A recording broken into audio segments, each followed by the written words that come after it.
ये कहानी आपको सिखाएगी कि भाई भाई में प्रेम कैसा होना चाहिए। आपसे निवेदन करूंगा कि इस कहानी के लिए अधूरा छोड़ करके ना जाए। वीडियो को बिना स्किप किए हुए कहानी को पूरा ही श्रवण करें। मित्रों, एक निवेदन और आपसे करूंगा कि आप हमारे चैनल पर यदि नए मेहमान दर्शक बनकर के आए हैं, आपने अभी तक हमारा चैनल सब्सक्राइब नहीं किया है, तो मित्रों आपसे निवेदन है और प्रार्थना है कि आप हमारे चैनल को भी सब्सक्राइब कर लें और बेल आइकन घंटी को भी अवश्य दबा दें, क्योंकि आपका एक सब्सक्राइब हमारे लिए बहुत महत्वपूर्ण है। तो चलिए मित्रों, अब शुरू करते हैं ये एक सच्ची कहानी। प्रिय दोस्तों, राजस्थान की एक सत्य ये घटना है। किसी गांव में एक सज्जन पिता के दो बेटा थे। दोनों बेटा बहुत ही सुंदर थे, होनहार दिखाई दे रहे थे। कहते हैं दोनों भाइयों में अपार प्रेम था, एक दूसरे में अत्यधिक प्यार था। एक साथ रहते, एक साथ खाते पीते और एक ही साथ सोया भी करते थे।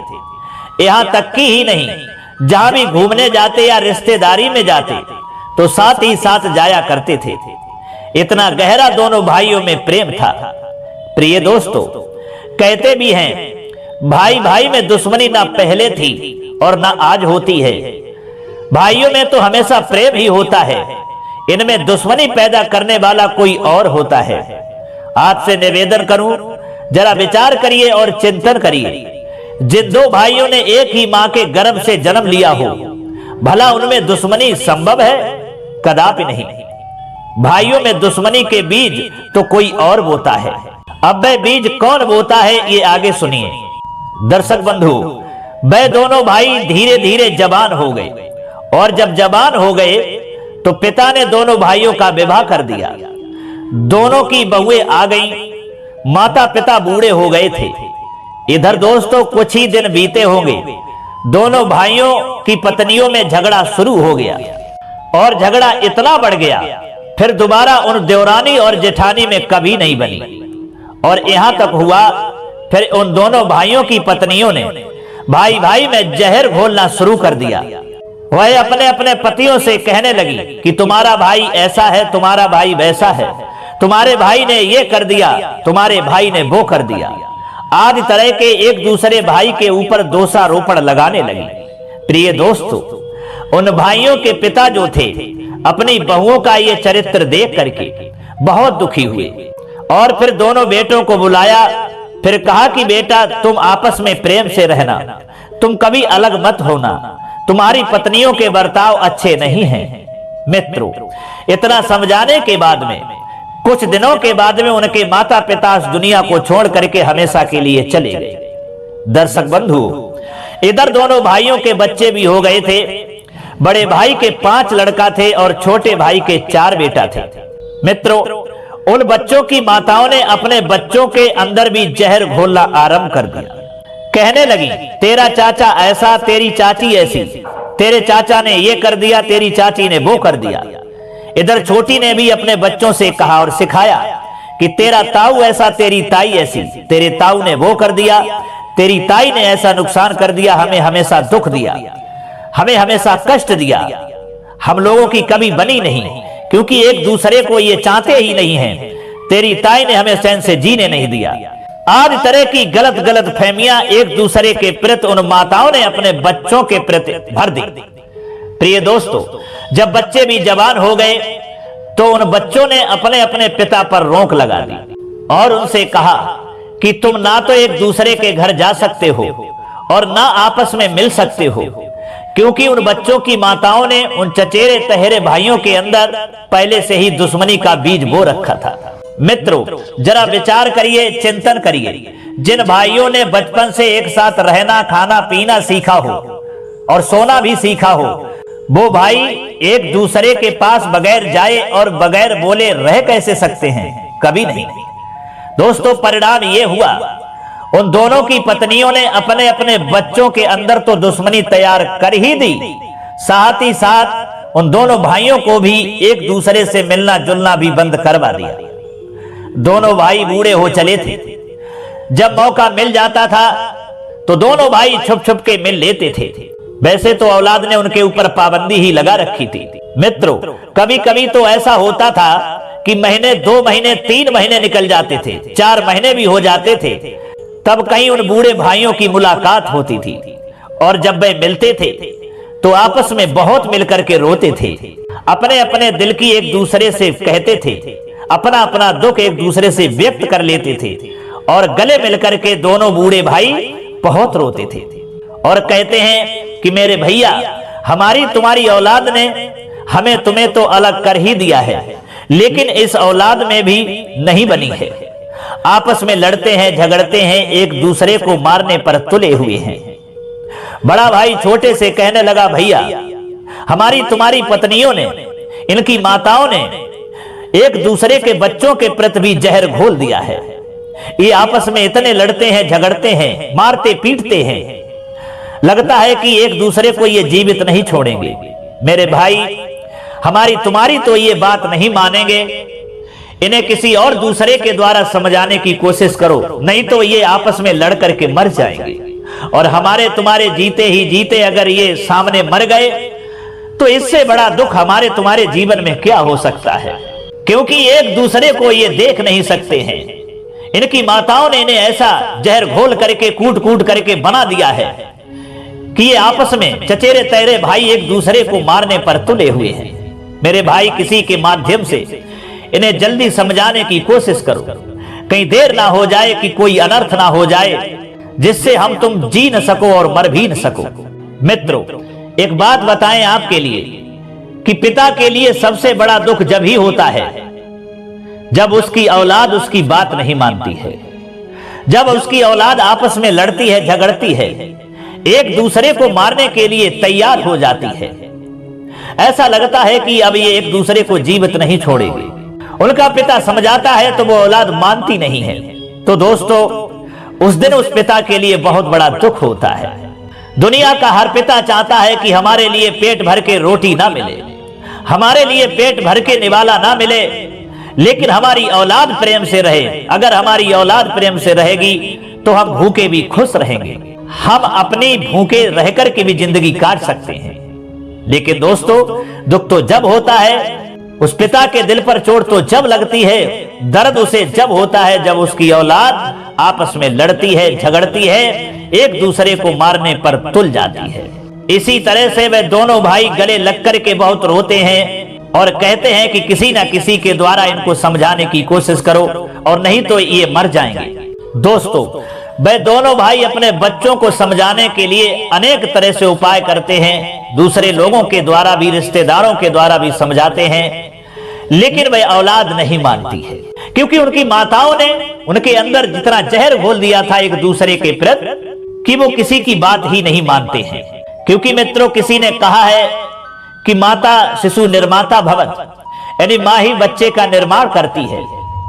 बच्चा तो एक सफेद चादर के समान होता है, माँ उसे जिस रंग में रंगना चाहे उसे रंग देती है, डॉक्टर बनाना चाहे तो डॉक्टर बना देती है, इंस्पेक्टर, कलेक्टर, डीएम, मुख्यमंत्री, प्रधानमंत्री बनाना चाहे तो मां बना सकती है। और मां अगर डाकू बनाए तो डाकू बना सकती है। और मां अगर आपस में उनके अंदर जहर घोल दे तो भाइयों में दुश्मनी पैदा करवा सकती है, जो उन बच्चों की मां ने किया था। किसी के समझाने से वह औलाद जब नहीं मानी दोस्तों, तो इधर जो उन दोनों भाइयों में बड़ा था उसे बहुत बड़ा दुख हुआ और इसी सोच ही सोच में, इसी दुख में एक दिन वह दुनिया को छोड़ करके चला गया। उसके प्राण पखेरु हो गए, उसे अटैक पड़ गया और वह दुनिया को छोड़ करके चला गया। मित्रों, जब उस छोटे भाई का बड़ा भाई जब इस दुनिया को छोड़ करके चला गया तो उस छोटे भाई के लिए बहुत बड़ा दर्द हुआ। पछाड़ खा करके वे जमीन पर गिर गया और रोने लगा और कहने लगा अपनी औलाद से कि तुमने अपनी मन की कर ही ली। तुम्हारी इस लड़ाई से, तुम्हारे इस झगड़े से मेरा भाई को अटैक पड़ गया और मेरा भाई हमेशा के लिए चला गया। हे भगवान, ऐसी औलाद से हमको भी मर जाना अच्छा है, तू हमको भी बुला ले, तू हमारे लिए भी मौत दे दे। मैं सारी जिंदगी अपने भाई के साथ रहा हूं, लेकिन हमारी औलाद ने हम भाइयों को अलग कर दिया, मिलने नहीं दिया। आज हमारा भाई हमेशा के लिए चला गया। तूने बुला लिया, तू हमको भी बुला ले। दोस्तों, इस तरीका से वह बूढ़ा छोटा भाई फपक फपक करके रो रहा है अपने आंगन में, लेकिन उसकी औलाद पर, उसकी पत्नी पर कोई फर्क नहीं है, उसे कोई मतलब नहीं है। उस भाई की पत्नी ने अपनी औलाद को रोक लिया और कहा है कि मर गया है तुम्हारा ताऊ तो मर जाने दो, लेकिन तुम वहां नहीं जाओगे, उसकी अंत्येष्टि क्रिया में कभी नहीं जाओगे, उसके पास कभी नहीं जाओगे। दोस्तों, वही हुआ। उस मां ने अपनी औलाद को ताऊ के संस्कार में, ताऊ को देखने के लिए नहीं जाने दिया। दोस्तों, इधर जब उसका छोटा भाई चला है तो उसकी औलाद ने रोक लिया और कहा कि तुम कैसे जा रहे हो, तुम भी नहीं जा सकती हो। उसकी पत्नी बोली, जब हमारी औलाद नहीं जाएगी तो तुम भी नहीं जाओगे। वो भाई कहने लगा, तुम जाओ या तुम्हारे बच्चे जाएं या न जाएं, इससे हमें कोई मतलब नहीं, क्योंकि तुमने आज तक हमारी कोई बात मानी ही नहीं। लेकिन हमारा भाई था, हम एक साथ रहे थे, हमारा बचपन दोनों भाइयों के प्रेम में गुजरा है। अब हमारा भाई दुनिया को छोड़ करके चला गया है, अंतिम बार हमें उसके दर्शन कर लेने दो, क्योंकि दोबारा अब हमारा भाई मुझे देखने के लिए नहीं मिलेगा। अंतिम बार हमें उसकी अंत्येष्टि क्रिया करवा लेने दो, उसकी चिता पर 5 कंडे हमें लगा लेने दो। हमें ऐसा करने से क्यों रोकते हो? तुमने आज तक हमें रोका, हमारे भाई से मिलने नहीं दिया, हमने तुम्हारी बात को माना, मैं नहीं गया, लेकिन आज हमारा भाई चला गया है, उसकी अंत्येष्टि क्रिया और उसका चेहरा तो देख लेने दो। दोस्तों, उसकी पत्नी ने अपने बच्चों से कहा, आदेश दिया कि नहीं, इस बुढ़े को कदाप मत जाने देना, ये बुढ़ा सटिया गया है। दोस्तों, जरा विचार करिए, चिंतन करिए। जो भाई आपस में साथ साथ रहे हो, जिन भाइयों में अटूट प्रेम हो, और वो भाई क्या भाई के बगैर रह सकता है? और उसका भाई दुनिया को छोड़ करके चला गया, क्या वो भाई के पास नहीं जाएगा? क्या वो भाई का चेहरा देख नहीं सकता है? दोस्तों, बड़ी कोशिश की उस भाई ने, लेकिन उसकी औलाद ने, उसकी पत्नी ने कदाप उसे जाने नहीं दिया। और जब ज्यादा जबरदस्ती की तो औलाद ने अपने पिता के लिए एक कमरे में बंद कर दिया और कहा कि जब तक उसकी अंत्येष्टि क्रिया नहीं हो जाती तब तक तुम इसी कमरे में बंद रहोगे। दोस्तों, तब उस औलाद की मां वो कहने लगी, नहीं, अंत्येष्टि क्रिया तक क्यों, जब तक उसकी 13वीं नहीं हो जाती तब तक इस बुढ़े को इसी कमरे में बंद रखो, इसे निकलने मत देना, और अगर निकल गया तो ये तुरंत वहीं भाग जाएगा। प्रिय दोस्तों, उस भाई के लिए बंद कर दिया।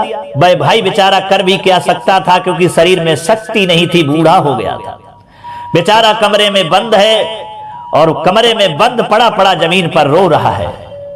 जरा विचार करिए, कैसी है वो औलाद और कैसी है उसकी पत्नी, जो अंतिम बार भी उसे अपने भाई से मिलने नहीं दिया।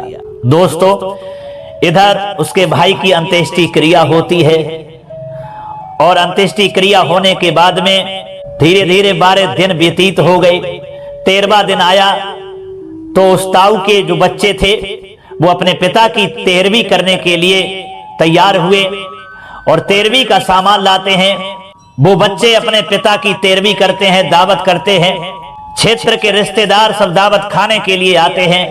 पूरे दिन दावत चली, लेकिन उसके छोटे भाई को उस औलाद ने जाने नहीं दिया। उस मां ने कहा अपनी औलाद से कि जब तक ये 13वीं समाप्त ना हो जाए, जब तक ये दावत खत्म ना हो जाए, तब तक तुम इस बुढ़े को कभी मत निकालना। दोस्तों, वही हुआ। पूरे दिन दावत चली, रिश्तेदारों ने, क्षेत्रवासियों ने, प्रेमियों ने दावत खाई और सब खा करके चले गए। इधर दोस्तों शाम हो गई थी, थोड़ा अंधेरा भी हो गया था, और जब थोड़ा अंधेरा हो गया सारे लोग दावत खा गए, केवल काम वाले दावत खाने के लिए रह गए थे। तो उन बच्चों ने अपने गांव में कहलवा दिया कि जो भी हमारे काम वाले रह गए हैं वो काम वाले भोजन करने के लिए यहां आ जाए। तो दोस्तों, गांव के जितने भी काम वाले लोग जो थे वो दावत खाने के लिए वहां पात बना करके बैठ गए। और दोस्तों, पंक्ति बना करके बैठ गए, भोजन को परोसा जाने लगा। इधर दोस्तों, जो उसका छोटा भाई था जिसको कमरे में बंद कर रखा था औलाद ने, तो उसकी पत्नी ने अपनी औलाद से कहा कि अब इस बुढ़े को छोड़ दो, अब तो दावत खत्म हो गई है, कोई नहीं रहा है, केवल काम वाले रह गए हैं और वो ही खा रहे हैं, अब ये बुढ़ा नहीं जाएगा। दोस्तों, तब औलाद ने अपने उस पिता को छोड़ा और जैसे ही कमरे से बाहर किया, अपनी औलाद से अपनी पत्नी की नजरें बचा करके वह छोटा भाई सीधा वहां से निकलता है और जहां काम वाले पंक्ति में दावत खाने के लिए बैठे थे वहीं जाकर के बैठ जाता है। और ऐसी जगह पर बैठा जहां काम वाले लोगों ने अपनी चप्पलें निकाली थी, जूते निकाले थे, उसे जगह नहीं मिली तो वह जूते चप्पलों पर बैठ गया।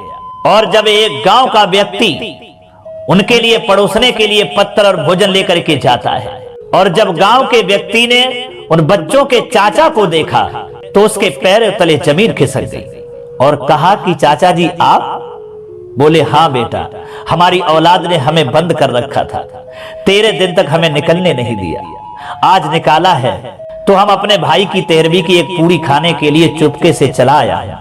बेटा चुप रहना, कहीं इन लोगों को पता न चल जाए, नहीं तो कुछ अनर्थ हो जाएगा। प्रिय दोस्तों, उस चाचा के ये शब्द सुनकर के उस गांव के व्यक्ति की आंखों में आंसू आ गए और उसने उस चाचा के पास पत्थर भोजन नहीं परोसा, तुरंत उन 5 लड़कों के पास में गया है और कहा है कि नालायकों, बूंद भर पानी में डूब करके मर जाओ। अरे नालायकों, तुम इतने अधर्मी हो, तुम इतने पापी हो, देख रहे हो तुम्हारा चाचा कहां बैठा है भोजन करने के लिए? काम वाले लोगों की पंक्ति में, और वो भी जहां काम वाले लोगों की चप्पल जूता उतरे हुए हैं, वहीं चप्पल जूतों पर भोजन करने के लिए चुपचाप बैठा हुआ है। अरे नालायकों, तुम्हें मर जाना चाहिए। तुम्हारी इतनी बड़ी दुश्मनी है कि तुम अपने बड़े बूढ़ों का सम्मान करना भी भूल गए। धिक्कार है तुम जैसी औलाद के लिए। दोस्तों, जब उन 5 बेटों ने यह सुना कि हमारे चाचा काम वालों की पंक्ति में उनकी चप्पल जूतों पर बैठ करके भोजन करने के लिए आए हैं, तो दोस्तों वह 5 बेटा जो थे एकदम से भागे और अपने चाचा के पास में पहुंचे हैं और चाचा के चरणों में गिर गए और कहने लगे, चाचा मुझे माफ करना, मुझसे भूल हो गई, मुझसे गलती हो गई, मुझसे ये बहुत बड़ा पाप बन गया कि हमारे चाचा काम वाली पंक्ति में बैठ करके भोजन खाएंगे। अरे धिक्कार है ऐसी औलाद के लिए, धिक्कार है ऐसे कुल के लिए कि जिसका बड़ा बूढ़ा, जिसका चाचा काम वाले लोगों की पंक्ति में भोजन खाए उनकी चप्पलों पर बैठ करके, तो ऐसी औलाद के लिए मर जाना बेहतर है। अब जो भी आप हमारे हैं, चाचा हैं, चाहे पिता हैं, चाहे ताऊ है, जो भी है वो आप ही तो हैं। चाचा यहां से उठिए और आपको भोजन हम कराएंगे, सीधे अंदर चलिए। दोस्तों, वे 5 बेटे जो उसके बड़े भाई के पुत्र थे, अपने चाचा को लेकर के रोते हुए अंदर कमरे में गए, उनके लिए भोजन कराया और भोजन करने के बाद में उस चाचा ने अपने 5 भतीजों को अपने गले से लगा लिया और रोने लगा। अपने चाचा को रोता हुआ देख करके वो 5 बेटों के आंखों से अश्रुधारा बहने लगी और कहने लगे, चाचा तुम क्या चाहते हो, तुम्हारी क्या इच्छा है, आज मैं वो ही करूंगा। तब चाचा अपने 5 भतीजों को गले से लगा करके कहने लगा कि मेरे पुत्र, मेरे लाल, आप मेरे भतीजे हैं चाहे मेरे बेटा हैं, आप तो मेरे हैं। मैं ये चाहता हूं कि मेरा भाई जिंदा था तब तक तुम्हारी माताओं ने हम दोनों भाइयों को नहीं मिलने दिया, तुम चचेरे तहरे भाइयों को आपस में नहीं मिलने दिया, तुम चचेरे तहरे भाइयों के अंदर उन्होंने ऐसा जहर घोल दिया कि तुम लोगों की आपस में दुश्मनी बन गई। मेरी तो इच्छा यही है कि मेरा बड़ा भाई तुम लोगों की कलह में, तुम लोगों के झगड़े में इस दुनिया से चला गया, लेकिन मैं ऐसे मरना नहीं चाहता हूं। मैं तो ये चाहता हूं मेरे लाल कि तुम 5 हो और हमारे 4 हैं, तुम 9-1 हो जाओ, और जब तुम 9-1 हो जाओगे तब मैं सुकून से इस दुनिया से मर सकूंगा, और नहीं तो मेरे प्राण भी सुकून से नहीं निकल पाएंगे। दोस्तों, वह चाचा कहने लगा, मेरे पुत्र तुम चलो, मैं आगे चलता हूं और अपने 4 भाइयों के चरणों में लेट जाना। वो इतने कसाई नहीं है, वो इतने झगड़ालू नहीं है कि तुमसे झगड़ा करने लग जाए। बेटा हमारी बात को मानो, अगर तुम हमें चाचा मानते हो तो। दोस्तों, अपने चाचा की ये बात को सुनकर के 5 उनके भतीजे कहने लगे, चाचा जी जैसा आप कहते हैं वैसा ही होगा, चलिए। तो दोस्तों, वह चाचा अपने 5 भतीजों को लेकर के जब अपने घर पर जाता है और घर पर जैसे ही पहुंचा अपने 5 भतीजों को लेकर के, 4 बेटा बैठे हुए थे, 4 बेटा उठ करके खड़े हो गए। इधर दोस्तों वह 5 भाई अपने चचेरे भाइयों के चरणों में जाकर के गिर गए और कहने लगे, भाई मुझे माफ करना, मुझसे भूल हो गई, तो आज तक हमारे तुम्हारे अंदर दुश्मनी बनी रही, दोस्तों जब चारों भाइयों ने देखा कि हमारे तहेरे पांचों भाई मेरे चरणों में गिर गए, तो दोस्तों ऐसा किसका वज्र दिल होगा जिसका दिल पसीज नहीं जाएगा। चारों भाइयों ने अपने पांचों भाइयों के लिए गले लगा लिया और बहुत देर तक एक दूसरे के गले चिपटे रहे और आपस में कहने लगे कि भाई आज के बाद हम तुम आपस में कभी झगड़ा नहीं करेंगे, हम तुम आपस में कभी दुश्मनी नहीं बनाएंगे, अब बाकी जिंदगी हम तुम प्रेम से गुजारेंगे। और दोस्तों जब उन 9 बेटों की माताओं ने जब ये देखा तो कहा कि ये क्या कर रहे हो, तो दोस्तों पांचों बे भाई और चारों बे भाई अपनी माता पर दौड़ पड़े और कहा कि धिक्कार है तुम जैसी मां के लिए, धिक्कार है तुम जैसी पत्नी के लिए जो तुम अपने पति की नहीं हो पाई। तुमने भाई भाइयों में जहर घोल दिया, तुमने हम जैसे भाइयों में जहर घोल दिया, तुमने अपने बच्चों के अंदर दुश्मनी पैदा कर दी। अरे धिक्कार है तुम जैसी मां के लिए, धिक्कार है तुम जैसी स्त्री के लिए। अरे इस दुनिया की मां तो, इस दुनिया की स्त्री, इस दुनिया की नारी परिवार जोड़ने का काम करती है और तुमने तो परिवार बिखरने का काम किया है। और तुम अपने को मां कह रही हो, तुम अपने को स्त्री कह रही हो, तुम अपने को एक नारी कह रही हो। अरे तुम्हारे लिए इस दुनिया की संस्कृति, ये दुनिया का समाज कभी नारी का दर्जा नहीं देगा, कभी मां का दर्जा नहीं देगा, क्योंकि मां हमेशा प्रेम बांटती है, स्त्री हमेशा परिवार को जोड़ती है, नारी हमेशा परिवार की कलह कलेश को दूर करती है। लेकिन तुमने तो ऐसा कुछ नहीं किया है और तुम फिर हमसे कह रही हो कि ये क्या कर रहे हो। दोबारा अगर तुमने फिर जहर घोलने की कोशिश की तो मैं भूल जाऊंगा कि मेरी आप मां हैं। दोस्तों अपने बच्चों की इस तरीका की बात सुनकर के दोनों की माताएं पीछे हट जाती हैं। उसके बाद में दोस्तों वह चाचा अपने 9 बेटों के लिए हृदय से लगा लेता है और बहुत रोता है और बड़ा खुश होता है। तो दोस्तों उस दिन के बाद में उन 9 भाइयों में अटूट प्रेम हो गया और वो आनंद से रहने लगे और धीरे धीरे कुछ दिनों के बाद में वो चाचा भी इस दुनिया को छोड़ करके चला गया। तो मित्रों ये थी कहानी एक भाई भाई के प्रेम की कि उन भाइयों में कितना बड़ा प्रेम था। लेकिन दुश्मनी किसने बनाई, दुश्मनी का बीज किसने बोया? उनकी पत्नियों ने, उनकी स्त्रियों ने। दोस्तों कहते हैं कि भाई भाई में हमेशा प्रेम ही होता है, भाई भाई में कभी लड़ाई झगड़ा नहीं होता। अगर उनमें दुश्मनी का बीज बोने वाला है, दुश्मनी अगर पैदा करने वाला है तो वो स्त्री, वो पत्नी, क्योंकि स्त्री पत्नी अपने पति की स्त्री का से कान भरती रहती है कि उसे दुश्मनी करने पर मजबूर कर देती है। तो मेरी माताओं, मेरी बहनों, मैं आपसे निवेदन करता हूं, जरा विचार करिए, जरा चिंतन करिए कि आपके पीहर में, आपके मायके में अगर भाई भाई में दुश्मनी हो तो आपको अच्छा लगेगा? आपके भाई आपस में लड़ते हो, एक दूसरे को मारने पर तुले हुए हैं, तो क्या आपको अच्छा लगेगा? कभी अच्छा नहीं लगेगा। क्या अपने भाई को आप छोड़ सकती हैं? नहीं छोड़ सकते। तो जरा आप ही बताइए कि जब आप अपने भाई भाइयों को लड़ता नहीं देख सकती, जब आप अपने भाई को नहीं छोड़ सकती हो, तो तुम्हारा क्या अधिकार है कि ससुराल में आकर के भाई भाई में दुश्मनी पैदा कर दो? तुम्हारा कोई अधिकार नहीं है। या तो तुम अपने भाई को छोड़ दो, तब तो ठीक है। जब तुम अपने भाई को छोड़ नहीं सकती हो, जब अपने भाइयों को लड़ता हुआ देख नहीं सकती हो, तो तुम्हें किसने ये अधिकार दे दिया कि अपने ससुराल में जाकर के अपने पति यानी भाई भाइयों में दुश्मनी पैदा कर दो? कभी नहीं। और मेरी माताओं, मेरी बहनों, मैं तो आपसे यही निवेदन करूंगा, अगर इस तरीका से इस दुनिया की कोई भी मां, कोई भी बहन, कोई भी पत्नी, कोई भी स्त्री अगर भाइयों भाइयों में दुश्मनी पैदा करती रही, अपनी औलाद में दुश्मनी का बीज बोती रही, तो आगे चल करके उसके जीवन में ऐसा अनर्थ होगा कि उसे रोए आंसू नहीं आए। क्योंकि कहते हैं कि औलाद में अगर आपस में झगड़ा होता है तो वो भी मां की वजह से ही होता है। मां अगर चाहे तो औलाद के अंदर अटूट प्रेम भर दे, और मां अगर चाहे तो अपनी औलाद के अंदर दुश्मनी पैदा कर दे। यही दोस्तों ये कहानी हमको सिखाती है। तो मित्रों अब तो आप जान ही गए होंगे कि भाई भाई में दुश्मनी पैदा करने वाला कौन होता है, और कोई नहीं होता है, केवल उसकी पत्नी यानी हमारे भारत की नारी, हमारे भारत की स्त्री, जो भाई भाइयों में दुश्मनी का बीज बो देती है। तो मित्रों कैसी लगी हमारी ये कहानी? यदि ये कहानी आपके लिए अच्छी लगी हो, पसंद आई हो, तो कमेंट बॉक्स में जरूर बताना, और हो सके तो अपने मित्रों के लिए भी शेयर करना। अब क्षमा चाहते हैं, पुनः मुलाकात होगी अगली वीडियो में किसी और नई चर्चा में। तब तक के लिए सब्सक्राइबर बंधुओं एवं दर्शक भाइयों के लिए राधे कृष्णा, ओम नमः शिवाय।